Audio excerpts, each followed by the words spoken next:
안녕하세요. 충남 공주에서 그림 그린 여자 김영주입니다. 2022년 6월 13일 월요일 오후입니다. 방구석 미술관 2 한국 조원재 지역. 얼마 전에 책을 선물 받았어요. 20세기 한국 미술의 거장들을 이제 방구석에서 만나다. 요즘에 방구석이라는 단어가 참 친근하게 다가오지요. 프로그램도 본 것 같고. 사실 그에겐 두 개의 사랑이 있었다. 소를 사랑한 화가 이중섭. 멋지게 기른 수염과 비스듬히 눌러쓴 베레모 모자까지 지금 살아있는 현대의 화가라 해도 믿을 만큼 멋쟁이 예술가가 아닐까 싶습니다. 그런데 그에게 소 말고 사랑하는 게 또 있었다니, 이 멋진 화가에게 사랑받은 존재는 또 누구였을까요? 우리나라를 대표하는 인물 맞히기. 왕 하면 제일 먼저 떠오르는 사람은 세종, 장군 하면 떠오르는 사람은 이순신, 소 하면 떠오르는 화가는 누가 떠오르나요? 아마 이 사람이 아닐까요? 국민화가 이중섭. 대한민국 국민이라면 아마 모르는 이 없지 않을까 싶습니다. 그런데 우리는 왜 그를 국민화가라 부르는 걸까요? 그저 익히 알려진 유명한 화가이기 때문일까요? 이 물음에 답하기 뭔가 애매하다면 지금 펼쳐질 이야기가 도움이 되었으면 합니다. 그리고 어디선가 외국인과 우리의 한국 미술에 대해 이야기를 나눌 기회가 생겼을 때 이중섭이 왜 국민화가인지 멋지게 소개해보면 어떨까요? 그곳에 우리 미술, 우리 역사, 우리 정서가 모두 담겨 있을 테니까요. 우리들의 새로운 생활을 위해서만 들소처럼 억세게 전진 또 전진합시다. 이중섭, 그에게는 평생 두 개의 사랑이 있었습니다. 이 짧은 한 문장에 그 모든 것이 담겨 있습니다. 이제 그 이야기를 들려줄 이중섭을 만나러 우리의 과거로 돌아가 볼까요? 무엇을 그릴까? 1916년 가을 무렵 평안남도 평원군 어느 부유한 대지주 가정에 장차 화가가 될 운명을 지닌 사내아이가 태어납니다. 소녀는 부유한 가정환경 덕분에 어릴 적부터 그림을 쉽게 접할 수 있었습니다. 당시에는 구하기 어려웠던 해외의 미술 관련 잡지나 서적을 쉽게 구할 수 있었죠. 덕분에 소녀는 매우 이른 시기부터 그림에 빠져듭니다. 5살 무렵에는 사과를 주면 그림을 그린 다음에야 사과를 먹었다고 합니다. 다행히 세잔처럼 사과가 썩을 때까지 그리진 않았군요. 보통학교, 현재 초등학교 때부터 편협하리만큼 그림에 열중하거나 하나의 소재를 자기 것으로 만들기 위하여 파고드는 습성이 옆에 있는 친구에게까지 보일 정도였다고 하니 수년이 화가로 성장하는 것은 정말 운명이었나 봅니다. 그렇습니다. 이 소년이 바로 이중섭입니다. 누가 떠민 것도 아닌데 오직 그림만 파고들던 어린 중섭이 보통학교를 졸업할 무렵인 1928년에 평양 부립박물관이 개관합니다.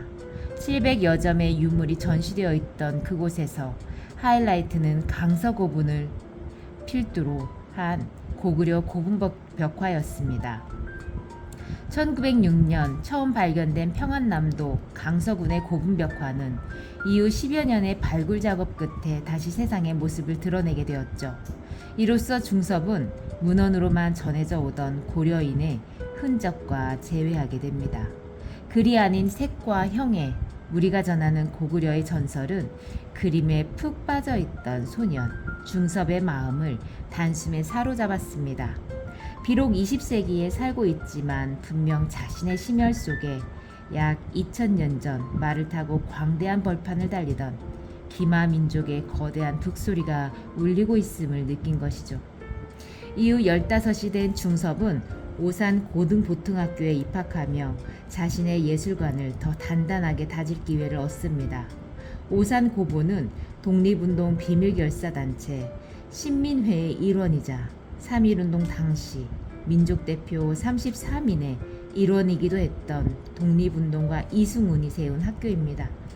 단단한 민족 정신과 진정성이 있는 삶을 전수하는 오산고보에서는 일찍이 백석, 김소월이라는 걸출한 시인을 배출하기도 했죠. 이런 환경에서 중섭은 자연스럽게 민족 고유의 정신을 그림에 담아내는 것을 일생일대의 화업으로 삼게 됩니다. 더불어 한국 근대 서양 회화의 시작을 연 화가 부부 임용년, 백남순이 오산 고보 미술교사로 부임합니다. 이 화가 부부는 당시 유학을 가야만 배울 수 있던 인상주의, 야수주의, 표현주의, 구성주의 등 서구의 회화 양식을 중섭에게 가르쳐 줍니다.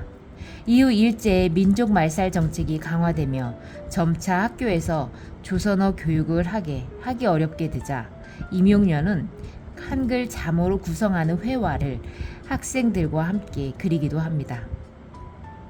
일상에서 조선어를 쓸 수 없게 된 상황에서 한글로 그림을 그리던 18의 중섭은 원통하다, 이렇게 안타까운 것을 어떻게 하느냐며 탄식했다고 합니다. 임용련, 백남수는 1세대 한국 서양화가입니다. 임용련은 미국 예일대학교 미술대학을 유학한 이력을 가진 당시 흔치 않은 서양화가였고, 백남수는 도쿄 여자미술학교를 유학하며 나혜석 이후 두 번째 여성 서양화가로 이름을 알린 화가였습니다. 유럽 여행을 하던 용년과 파리에서 유학 중이던 남수는 1930년 파리에서 만나 결혼하며 한국 최초로 부부 서양화가 동반 전시를 여는 기록을 남기기도 하죠. 그런데 안타깝게도 둘의 사랑과 화업은 오래가지 못합니다. 한국 전쟁이 발발하고 작품 대부분이 소실되며 한국 미술사에 그 전모가 기록되지 못했고, 임용련은 인민군에게 끌려가며 생사불명이 됩니다. 남편의 생사를 알 길 없던 남수는 화가의 길을 접고 7남매를 키우는 데 사력을 다하죠. 1964년 딸이 있는 미국으로 이주한 남수는 말년에 다시 붓을 들어 조용히 그림을 그리며 남은 생애를 정리합니다. 그래서일까요? 우리는 중섭의 작품 속의 서명에서 지읒, 우, 이음, 시옷, 비읍을 발견할 수 있습니다. 그는 죽을 때까지 자신의 서명을 한글 외에 다른 언어로 쓰지 않았습니다. 그의 예술이 단단한 민족 정신 안에서 일구어진 것임을 알 수 있는 대목입니다. 그런 중섭에게 민족 정신을 집약해 담아낼 어떤 영험한 존재가 필요했습니다. 그것이 무엇이었을까요? 소와 사랑에 빠진 남자. 음매의 구수하고 정겨운 울음소리, 황토 내음 물씬 풍기는 갈색 털. 멀리서 보면 우람한 몸집에 주눅도 들기도 하지만 가까이 다가서면 사슴처럼 착한 눈동자에 빠져들 수밖에 없는 친근한 매력. 거기에 생기를 위한 모든 굳은 일을 도맡아 묵묵히 해내는 듬직함까지. 소는 어릴 적부터 지금까지 중섭의 일상에서 함께하던 동물이었습니다. 오산고보 시절부터 그는 민족의 정서와 정신을 담는 존재로 소에 관심을 가지기 시작합니다. 그럴 수 있었던 연유에는 임용련, 백남순의 영향이 있었다는 의견도 있고, 오산고보 선배이자 존경하던 백석의 시에서 영향을 받았다는 의견도 있습니다. 한번 살펴볼까요? 병이 들면 풀밭으로 가서 풀을 뜯는 소는 인간보다 0에서 10걸음 안에 제 병을 낫게 할 약이 있는 줄을 안다고. 수양산의 어니 오래된 절에서 70이 넘은 로장은 이런 이야기를 하며 치맛자락에 산나물을 주었다. 자기 병을 낫게 할 약초도 단박에 찾을 수 있는 소, 스스로 고통을 이겨내는 힘을 가진 소. 백석은 소를 영험한 존재로 표현하고 있습니다. 당시 우리 민족이 소를 어떻게 여겨왔는지 알 수 있는 대목입니다. 타국의 나라를 빼앗긴 슬픈 현실, 말문마저 탄압으로 자유롭지 못했던 시절, 이중섭은 민족의 존엄성을 그림에 담고자 했습니다. 그 존엄성을 은밀하게 담아 우리 민족만이 알아챌 수 있게 하고 싶었습니다. 그것을 가능케 할 존재는 소였습니다. 그의 소사랑은 일반적인 수준을 넘어섰습니다. 틈만 나면 들에 나가 소를 구석구석 관찰하며 그리고 또 그렸습니다. 기숙사에 있는 그의 방에는 온통 소의 몸통, 앞발, 뒷발, 꼬리, 머리 등을 스케치한 그림들로 가득했고 중섭은 그 스케치와 함께 잠들었다고 합니다. 소를 나만의 방식으로 그려냈다는 그의 열정은 주변 지인들이 보았을 때 미친 수준이었다고 합니다. 미술을 공부하고자 일본 유학을 택한 중섭. 1937년 도쿄의 문어학원에 입학합니다. 당시 제국주의 성격이 강했던 일본의 다른 학교들과 달리 자유롭고 개방적인 학풍을 가지고 있던 그곳에서 중섭은 소에 대한 탐구를 이어가며 소를 소재로 한 유화와 소묘를 여럿 남깁니다. 현재 원작은 망실된 탓에 제대로 파악하긴 어렵지만 서 있는 소를 보면 중섭이 소를 사실적으로 묘사하고 있는 것을 볼 수 있습니다. 반면 소에서는 피카소의 입체주의적 화풍과 함께 조르주 루오의 굵은 윤곽선을 위시한 표현이 엿보입니다. 유학생활 중 접한 다양한 서구의 최신 회화 경향을 자유롭게 적용해보며 나만의 소를 어떻게 표현할 수 있을지 탐구하고 있는 모습이 엿보이죠. 그린 스타일은 모두 다르지만 모든 그림에서 소의 힘찬 기운을 표현하고 싶다는 그의 의지가 엿보입니다. 이렇게 화가 중섭에게 소는 민족의 상징으로 없어서 안 될 존재로 자림하게 됩니다. 또 하나의 사랑. 이중섭이 사랑한 것은 소뿐만이 아니었습니다. 소를 그리던 23 중섭은 야마모토 마사코를 만나 사랑에 빠집니다. 문화학원 선후배 사이였던 둘은 그렇게 캠퍼스 커플이 되죠. 조선 남자와 일본 여자의 만남이라 당시 분명 쉽지 않을 만남이었을 텐데요. 그만큼 둘의 사랑은 뜨거웠습니다. 그 증거는 그가 마사코에게 그려보낸 엽서화에 있습니다. 1940년부터 1943년까지 3년간 꾸준히 엽서에 그림을 그려 애정 공세를 펼치는 중섭. 사랑으로 활활 타올랐을 1941년에는 무려 80여 통을 그려 보냅니다. 거의 4일에서 5일에 한 번씩 엽서에 그림을 그려 마사코에게 보낸 꼴이죠. 마음속에서 매일 다르게 꽃피는 사랑의 모양을 그려낸 엽서화. 그만큼 각각의 엽서화마다 색다른 사랑의 감정이 피어오릅니다. 마사코 역시 그랬겠죠. 문자가 아닌 그림으로 전하는 사랑이라니 참 로맨틱합니다. 중섭은 예술에서나 사랑에서나 넘치는 에너지를 발산하던 열정가였습니다. 1943년 일본의 징용을 피해 중섭은 원산으로 돌아옵니다. 바다를 사이에 두고 사랑을 나누며 가슴앓이 하던 둘. 결국 그해 5월 마사코가 바다를 건너 이중섭을 만나러 오며 둘은 결혼합니다. 중섭은 조선의 여인이 되었다는 뜻에서 마사코에게 이남덕이라는 이름을 지어줍니다. 참 복스러운 이름. 그 덕분일까요? 얼마 지나지 않아 이뤄진 조선의 광복과 함께 둘은 신혼의 담꿈에 졌습니다. 조용하고 평안한 생활 속에 두 아들까지 얻게 된 중섭, 남덕 부부. 이렇게 영영 행복했다면 어땠을까요? 우리는 이중섭의 또 다른 작품을 볼 수 있었을까요? 시대의 장난. 행복도 잠시, 안타깝게도 시대는 중섭 가족의 평안을 허락하지 않았습니다. 1950년 6월 25일 그의 나이 35에 한국전쟁이 발발합니다.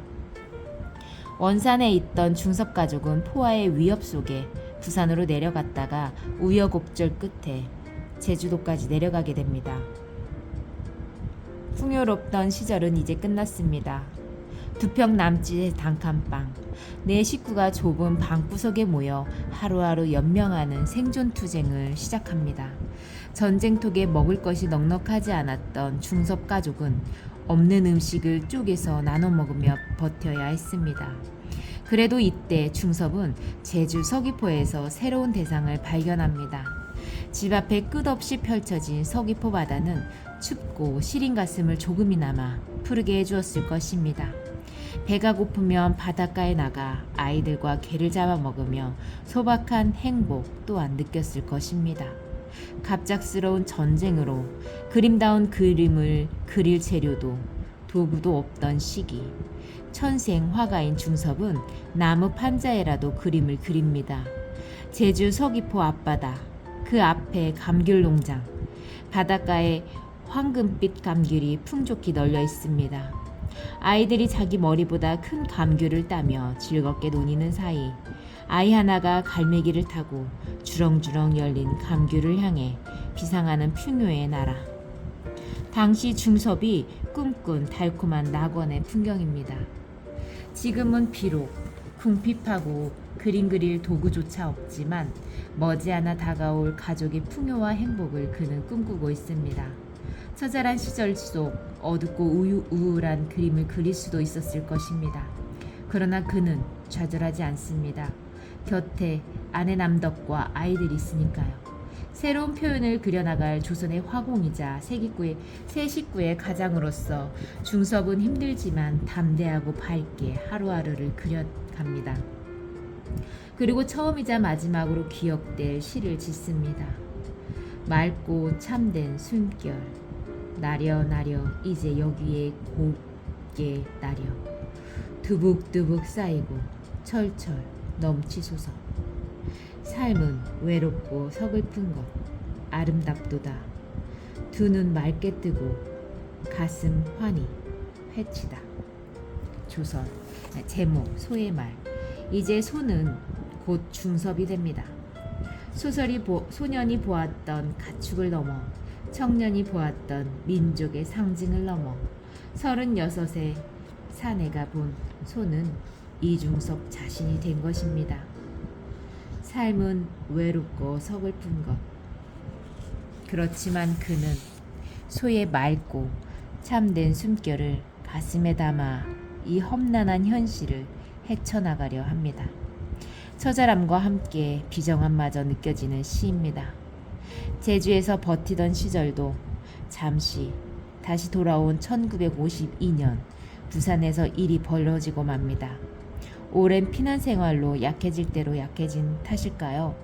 아내는 폐결핵에, 두 아들은 영양실조에 걸리고 맙니다.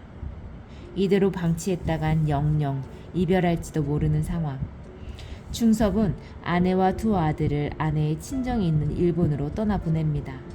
3살적 여인 아버지, 한국 전쟁이 발발하자마자 실종된 친형, 피난을 떠나며 영영 소식조차 알 수 없게 된 북에 있는 어머니, 그리고 이제는 유일한 기댈 곳이었던 아내와 아이들마저 떠나보냈습니다.